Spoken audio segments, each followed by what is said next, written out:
Hi అండి, అందరూ బాగున్నారు అనుకుంటున్నాను. ఈరోజు 10th క్లాస్ వాళ్ళకి మెన్సురేషన్ అనే చాప్టర్లో ఎంబాంక్మెంట్ ముఖ్యంగా 4th ఎక్సర్సైజ్లో ఒక ప్రాబ్లం డిస్కస్ చేద్దాం అనుకుంటున్నాను. Let me read the problem first. A well of diameter 14 meter is dug.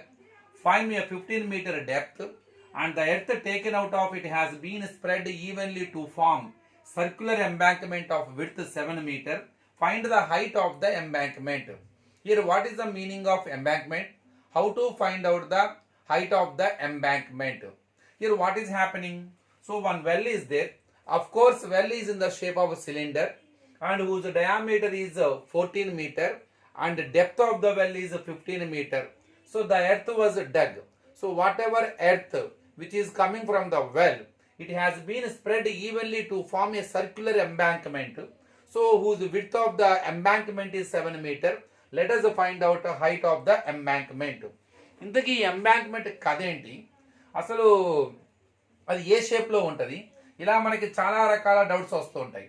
So మీరు గుర్తుపెట్టుకోండి, డెప్త్ 15, డయామీటర్ వచ్చేసరికేమో డయామీటర్ 14, డెప్త్ అంటే హైట్ వేసుకోండి అది 15, విడ్త్ వచ్చేసరికి 7 మీటర్ అన్నమాట. ఎంబాంక్మెంట్ అంటే ఏమీ లేదండి, రెండు సర్కిల్స్ మధ్య స్ట్రక్ అయి ఉన్న ఒక రీజియన్ అది.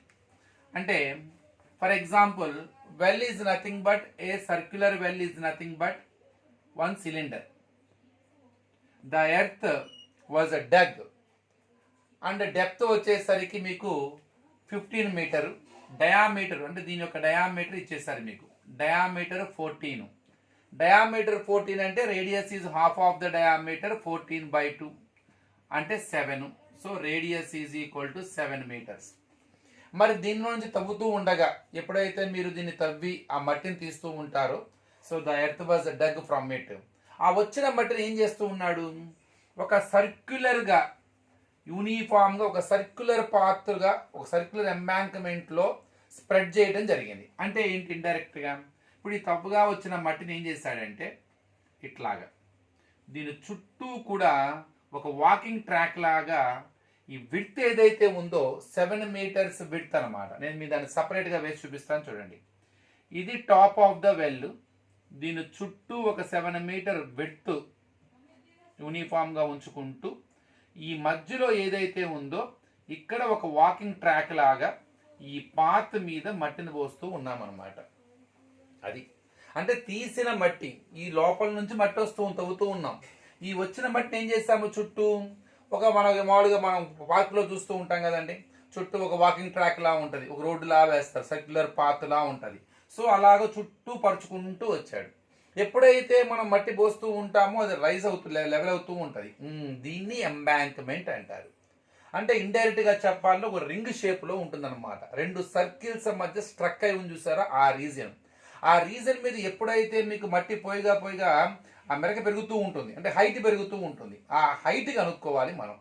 సో తీయగా వచ్చిన మట్టిని ఇక్కడ స్ప్రెడ్ చేసుకుంటూ వచ్చేసాడు. సో ఆ వచ్చిన మట్టి ఇక్కడ స్ప్రెడ్ చేసేసేసి ఈ పెరిగిన లెవెల్ పెరుగుతూ ఉంటుంది పోయిగా దాన్ని కనుక్కోవాలి. ఇది సింపుల్. ఎలా కనుక్కోవాలి, how to find out. So the height of the embankment. ఇక్కడ ఏంటి, మనకు ఒకటే హింట్, తీసిన మట్టిని ఇక్కడ పరుస్తున్నాం, ఈ షేప్లో పరిచేసాం, ఈ షేప్లో మనం స్ప్రెడ్ చేసాం. అంటే తీసిన మట్టి ఈజ్ ఈక్వల్ టు ఇక్కడ పరిచిన మట్టి. అంటే volume of the earth taken from the well is equal to whatever earth which was spread in the form of an embankment. అంటే quantity of the spread. So whatever earth taken out and whatever earth is there in the shape of embankment both are same. అంటే తీసిన మట్టి పోసిన మట్టి రెండు same, అంతే. ఎంత తీసావురా అంటే ఇక్కడ ఎంత పోసానో అంత, ఇక్కడ ఎంత పోసావురా అంటే అక్కడ ఎంత తీసాను అంత. అంటే volume of the earth taken from the well is equal to volume of the earth which was spread in the shape of embankment, both are same. ఈ లాజిక్ తోనే మనం ప్రాబ్లం చేయబోతున్నాం. అంటే మరి తీసింది ఎంత, అందులో ఏదైతే మనం తీసామో అది ఏ షేప్లో ఉంది, సిలిండర్ షేప్లో ఉంది. కాబట్టి సిలిండర్ వాల్యూము. పోసింది ఎక్కడ, ఆ పోసింది ఏ షేప్లో ఉంది, ఎంబాంక్మెంట్, కాబట్టి దాని వాల్యూము రెండు same. So volume of the embankment is equal to volume of the cylinder is equal to volume of the embankment. ఎందుకంటే తీసిన మట్టి మనం గోతులో తీసాము, గోతు సిలిండర్ షేప్లో ఉంటుంది కాబట్టి దాని వాల్యూమ్ ఎంత ఉంటుందో అంత మట్టి తీసుకుంటాము. తర్వాత పోసిన మట్టి పోసిందంతా కూడా ఒక ఎంబాంక్మెంట్ షేప్లో పోసాం కాబట్టి సో ఎంత పోసామయ్యా అంటే అది equal to volume of the ఎంబాంక్మెంట్కి ఈక్వల్, అంతే సింపుల్. కాబట్టి volume of embankment is equal to volume of embankment is equal to volume of the cylinder, because well is nothing but in the shape of cylinder, volume of the cylinder. So to find out volume of the earth taken from the well is equal to find out volume of the cylinder, and which is equal to volume of the earth which is spread and uniformly spread in the form of an embankment. So ఒక 7 metre width తీసుకొని ఎట్లా అయితే ఇలాగ ఒక circular ఎంబాంక్మెంట్లో మనం మట్టిని పరిచాము, ఆ పరిచిన మట్టి తీసిన మట్టికి ఈక్వల్ కాబట్టి, తీసింది సిలిండర్ నుండి కాబట్టి సిలిండర్ వాల్యూము, సో పోసిన మొత్తం మట్టి ఏమో ఎంబాంక్మెంట్ షేప్లో పోసాం కాబట్టి ఎంబాంక్మెంట్ వాల్యూమ్కి ఈక్వల్. సరే వాల్యూమ్ ఆఫ్ ద సిలిండర్కి I have the formula πr²h because it is in the shape of cylinder. మరి what about volume of the embankment? ఎంబాంక్మెంట్కి స్పెషల్గా ఫార్ములా లేదు. అసలు వాల్యూమ్కి బేసికల్ ఫార్ములా ఏంటో తెలుసా మీకు? జనరల్గా ఏ షేప్కైనా సరే మీరు వాల్యూమ్ ఫైండ్ అవుట్ చేయాలంటే we have a generalized formula, area of the base into height, area of the base into height. So it is a generalized formula, it is a basical formula to find out volume of any shape. For cylinder కూడా చూడండి, cylinder యొక్క base ఏ షేప్లో ఉంటుంది? Circle షేప్లో ఉంటుంది. దాని cross section అంతా సర్కిలే కాబట్టి ఆ సర్కిల్ ఏరియాని హైట్తో మల్టిప్లై చేస్తే వాల్యూమ్ వస్తుంది. వాల్యూమ్ అంటే ఏంది? Capacity, how much it can hold. So ఆ బేస్ ఏదైతే ఉందో అది ఎంత హోల్డ్ చేస్తుంది, అలానే మొత్తం సర్కిల్ షేప్లో ఉంది కాబట్టి దాన్ని హైట్తో మల్టిప్లై చేస్తే చాలు. అందుకే ఇక్కడ area of the circle πr² and height, so multiplied by height. So that's why area of the volume of the cylinder is equal to πr²h. Same అదే ఈ లాజిక్ని మనం ఎంబాంక్మెంట్కి అప్లై చేద్దాం. ఇక్కడ మట్టిని మనం దేని మీద ఏదైతే పోసామో దాని ఏరియా, దాన్ని హైట్తో మల్టిప్లై చేయాలి. ఇక్కడ మట్టిని మనం ఏదైతే ఉందో ఆ ప్లేస్, మనం ఏదైతే ఎర్త్ని మనం స్ప్రెడ్ చేసామో ఒక్కసారి దాని షేప్ చూడండి, అది ఏ షేప్లో ఉంది. సో అది క్లియర్గా ఆ బేస్ ఒక సర్కిల్ కాదు, 2 సర్కిల్స్ మధ్య స్ట్రక్ అయి ఉన్న ఒక రీజన్ అది. దాన్ని సర్క్యులర్ పాత్ అంటారు, దాన్ని రింగ్ అంటారు. So area of the ring into height. So volume of the embankment is nothing but area of the ring into height. Volume of any shape is nothing but area of the base into height. Here area of the base is nothing but it is a circular ring. So area of the ring into h is equal to πr²h because cylinder volume. ఇప్పుడు area of the ring ఎలా కట్టాలి? మళ్ళీ తలకాయ నొప్పి. ఆ ring అంటే ఏంటి? 2 circles మధ్య ఉన్న రీజన్ అది. దానికి ఎలా కట్టాలి? ఏముంది? అవుటర్ సర్కిల్ మొత్తం పెద్ద, ఈ అవుటర్ సర్కిల్కి ఏరియా కట్టేశారనుకోండి, అందులో నుంచి మనకి లోపల దక్కర్లా అంటే స్మాలర్ సర్కిల్ ఏరియా తీసేయాలి. Area of the circle formula ఏంటి? πr². For outer circle, for bigger circle you take that's radius is capital R, πr², and subtract from inner circle area because I want the region which is struck between 2 circles. I want the region which lies between those 2 circles. So subtract that inner circle area. You take that radius as small r. So pi small r². So area of the ring is nothing but pi capital R² minus pi small r². కొంతమంది దీన్ని పై common తీసి r² minus r² అని కూడా అంటారు. కొంతమంది ఇంకా ఒక అడుగు ముందుకేసి it is in the form of a² minus b². So that we can use the formula a plus b into a minus b. So r plus r into r minus r. So ఈ మూడిట్లో మీరు ఏ ఒక్క formula అయినా గుర్తుపెట్టుకోవచ్చు. నేను ఎక్కువ last prefer చేస్తూ ఉంటాను, ఈజీ గుర్తుంటుంది. Pi of capital R plus small r into capital R minus small r. It is the formula for area of the ring. Area of the ring into height. So pi into capital R plus small r into capital R minus small r into h is equal to πr²h. అక్కడ H వేరండి, అదేమో దానికి సంబంధించింది, వెల్కి సంబంధించింది. ఇక్కడ H మనం కనుక్కోవాలి, embankment హెచ్కి. బోత్ ఆర్ సేమ్గా క్యాన్సిల్ చేయమాకండి. ముందు ఇక్కడ పై క్యాన్సిల్ అయిపోతుంది, ఎందుకంటే ఇంటూ ఫామ్లో ఉన్న పై యువతలకు వస్తే బై అవుతుంది, అప్పుడైనా క్యాన్సిల్ చేయాలి. So that we can cancel directly. ఇక్కడ ఎందుకు క్యాపిటల్ ఆర్ ఏంటి, స్మాల్ ఆర్ ఏంటి? క్యాపిటల్ ఆర్ అంటే ఏంటి? From center to point on the outside circle. మరి from center to point on the inside circle small are.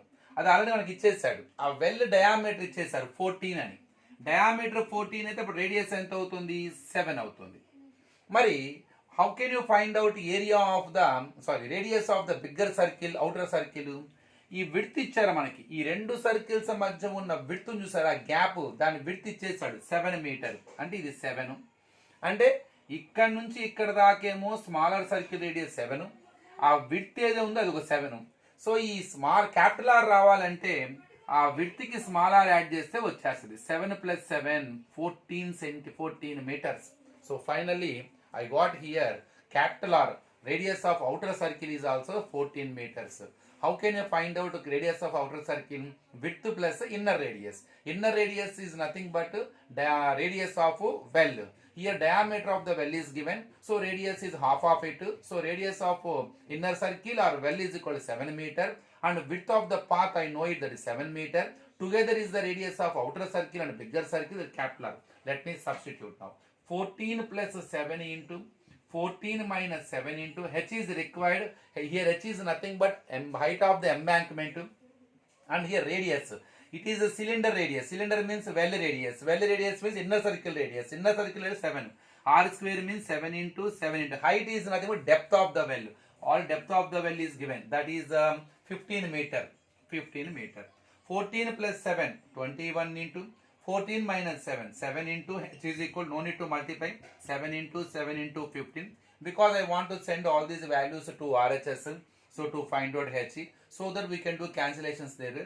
Nothing will happen even you multiply it, but by multiplying we may get higher value, and dividing higher value by another value takes time. That's why I wanted to have it as it is. Now in the form of, now I want to find out h, transpose 21 and 7, both are in multiplication form, so they are going to become as a by form. 7 into 7 into 15 by, so 21 into 7, so 7 7 cancel, and 7 3s are 21, and 3 5s are, so finally 5 meters. Height of the embankment is equal to 5 meters. So 7 into 7 into r square means 7 into 7, height of depth of the well, that 15, and 14 plus 7 21, 14 minus 7 7, into form this is a by form, 7 7 7 3 3 5. So it is the way to find out height of the embankment. I hope you understood. ఈ embankment అంటే ఏంటి, అసలు రెండు circles మధ్య ఉన్న region, దాని ring అంటాము. అది ఎప్పుడైతే దాని మీద హైట్ అంటే ఆ థిక్నెస్ చాలా లోగా ఉన్నప్పుడు దాని రింగ్ అంటాము. ఎప్పుడైతే థిక్నెస్ పెరుగుతూ ఉంటుందో, అంటే హైట్ అనేది డెవలప్ అవుతూ ఉంటుందో, you can call that figure as a embankment. In this case when the earth is going to take, అంటే ఎప్పుడైతే మనం ఎర్త్ని స్ప్రెడ్ చేసుకుంటూ వెళ్తున్నామో, ఆ తీసిన మట్టి పోసే కొద్దీ రింగ్ కాస్త అది కొద్దిగా డెవలప్, అంటే థిక్నెస్ హైట్ పెరుగుతూ ఉంటుంది. అందుకే ఇక్కడ ఎంబాంక్మెంట్ అని చదివాడు. సో తీసిన మట్టి పోసిన మట్టి రెండు సేమే కాబట్టి, తీసిందేమో సిలిండర్లో నుంచి, పోసిందేమో ఎంబాంక్మెంట్ షేప్లో కాబట్టి, volume of the embankment is equal to volume of the cylinder అనే కాన్సెప్ట్ యూజ్ చేసి very easy to find height of the embankment. But here the interesting thing is how to find what is the formula to area volume of the embankment. So general formula we use in basic formula. The basic formula for volume is equal to area of the base into height. Here base is nothing but so ఎత్తు మనం ఎక్కడైతే spread చేసామో అది ఏ shape లో ఉందో అది base అవుతుంది.